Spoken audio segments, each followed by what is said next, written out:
نحمده ونصلي على رسوله الكريم اما بعد فاعوذ بالله من الشيطان الرجيم بسم الله الرحمن الرحيم رب اشرح لي صدري ويسر لي امري واحلل عقدة من لساني يفقهوا قولي. قدرت کے باوجود حدیث میں آیا ہے کہ پیغمبر اسلام صلی اللہ علیہ وسلم نے فرمایا، جب تم کو اپنے دشمن پر قدرت حاصل ہو جائے تو اسے معاف کرنے کو اس پر اپنی قدرت کا شکرانہ بنا لو. روی عن النبی صلی اللہ علیہ وسلم انہ قال اذا قدرت علی عدوک فاجعل العفو عنہ شکرا للقدرت علیہ ادب الدنیا والدین للبصری. اخلاق کیا ہے؟ اخلاق اعلیٰ انسانی کردار کا دوسرا نام ہے. انسانی تعلقات میں کسی شخص سے جس اعلیٰ سلوک کی توقع کی جاتی ہے اسی کو اخلاق کہتے ہیں. بہت خوبصورت بات ہے.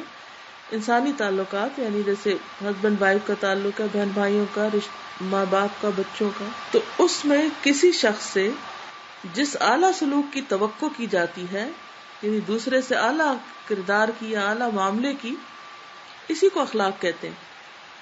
کسی انسان کی انسانیت کو پہچاننے کا معیار یہی اخلاق ہے کہ کوئی شخص کس طرح کا کردار اور اخلاق رکھتا ہے.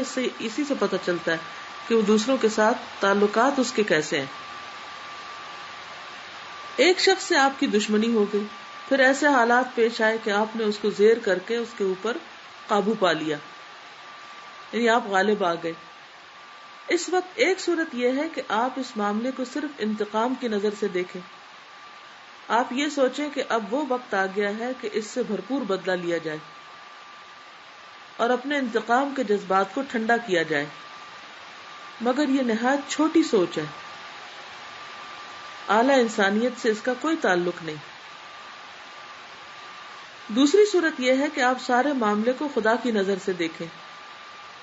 آپ اپنی کامیابی کو خدا کی طرف سے ملی ہوئی کامیابی سمجھیں کہ اللہ نے آپ کو اس مقام پہ پہنچایا کہ دوسرے کو آپ کے سامنے مغلوب کر دیا.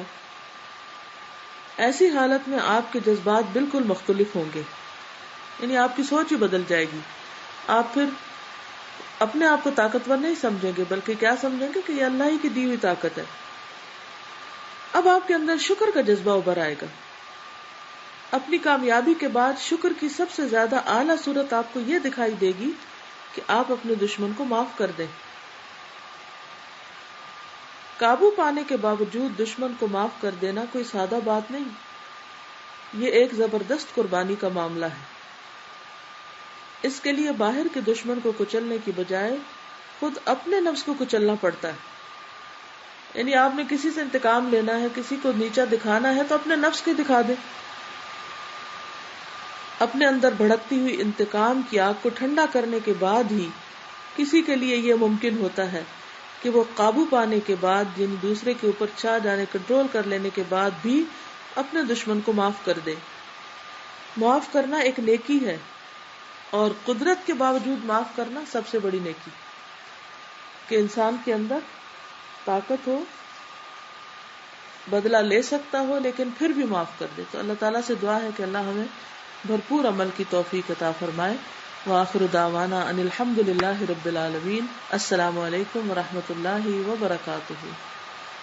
وعلیکم السلام ورحمۃ اللہ وبرکاتہ.